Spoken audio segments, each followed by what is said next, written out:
Y'all already know we back with another video with the drip marketing for 2.1, and we got Alice for the second half. Now I'm actually kind of surprised that we got Alice this early on, as maybe I was expecting they would throw in maybe a filler character in there. I was thinking maybe the big guy was probably going to join us within 2.1, but it seems like no, Alice is here to join us, and I'm actually pretty looking forward to her.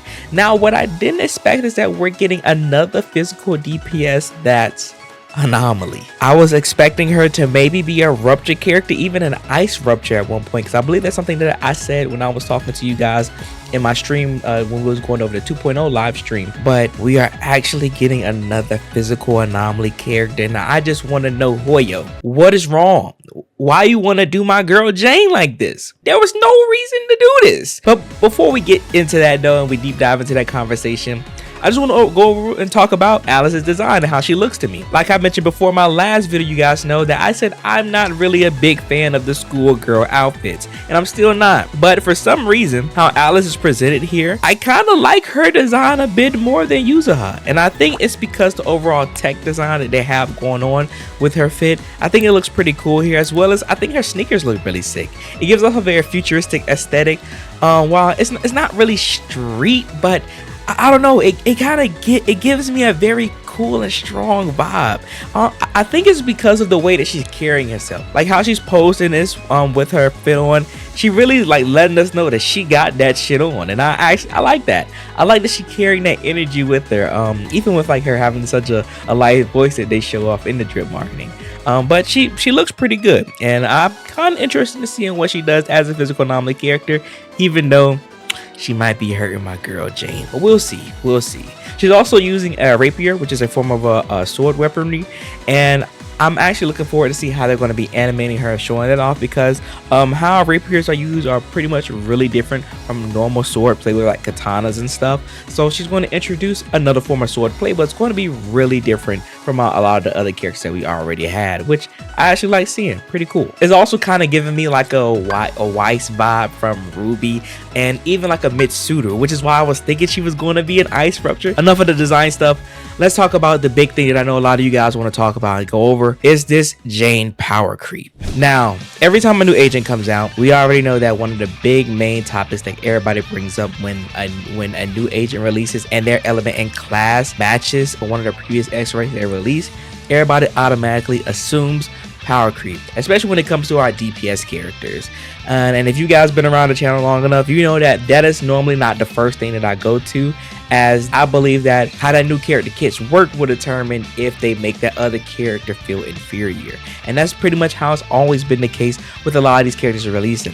Like in comparison, like the Chingy and Trigger, everybody was talking about power creep there, and in my opinion, those characters are still roughly sitting around a similar space with each other, and they both hold some form of relevancy.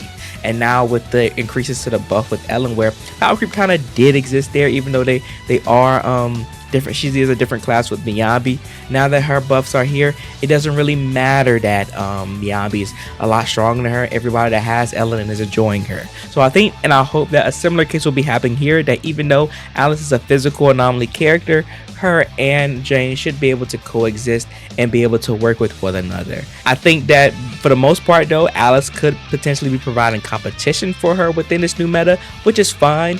But another cool idea they could do is that maybe Alice is a form of sub DPS physical anomaly character. So she'll maybe be a version of like Bernice or Vivian, which will be a very interesting take.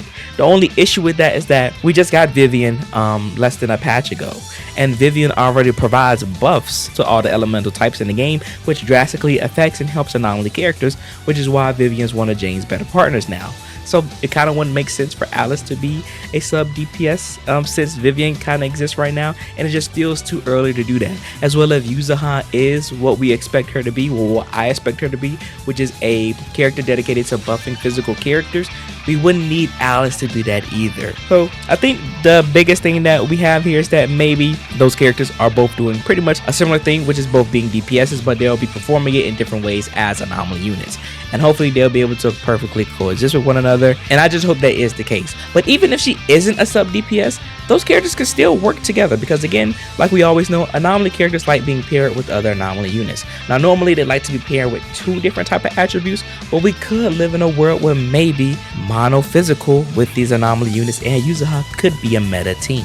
That sounds kind of hype, and I'm actually really looking forward to see if it'll actually work like that. But we'll just overall have to wait and see. But that's really it when it comes to Alice within the drip marker. The only thing that I have to say in regards to the drip marker of 2.1 as a whole is that with Alice's introduction, maybe I was right about Yuzuha. I know I got a lot of comments in the previous video of everybody telling me that just because she's a physical support doesn't mean that she's going to be a designated support for physical, and I agree with you. I believe I provided a section within that video that kind of mentions that she could have the possibility of being a universal agent, but I know I didn't cover the fact that she could be dedicated to being a rupture support. But since we didn't get any rupture agents this patch, I think it's more than likely going to be either she's going to be a physical support buffer or she's going to be an anomaly buffer, providing her overall value in a more universal sense, but not as strong as maybe like someone of Astra. That'll still allow her to be somewhat of a niche support, to be very important and provide a lot of comps for characters. And I think that'll be good either way. Regardless of which way they do, it'll be strong because we do have a lot of physical characters in the game, even though a good chunk of them are A rank. And now we're getting a new physical unit come into the game, so of course Yuzuha is going to have some form of value and to provide, and she's going to be a strong support for at least a decent amount of characters within the game. I do think at bare minimum though, we should 100% expect Yuzuha and Alice to work together. They are part of the same faction, and not only that, they are the same element. This kind of reminds me of when Evelyn released and then Astra came out right before her, and they automatically partnered up and became each other's best partners within the game. I think it'll be the same thing with these two, except that since they are part of the same element in comparison to like Astra and Evelyn, there could be a bit more synergy there and more dedication to maybe buffing the physical element as a whole, or maybe just anomaly characters in general. But we'll see how everything pans out from everything that we learned from this 2.1 drip marketing.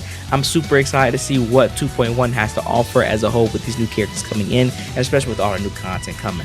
Since we have 2 physical units coming into the game, I think this 100% guarantees us to get more physical content releasing into the game within 2.1, and I honestly can't wait for that because we've been missing this, and characters like Jane, Piper, Billy, Corn, they need the spotlight, they need the shine. So without further ado, that's everything that we have for this video. I don't know why I said without further ado. I appreciate you guys and all your love and support. Remember to leave a like and subscribe to the channel if you are new, and always remember to believe in you that believes in yourself. I'll see you guys in the next one.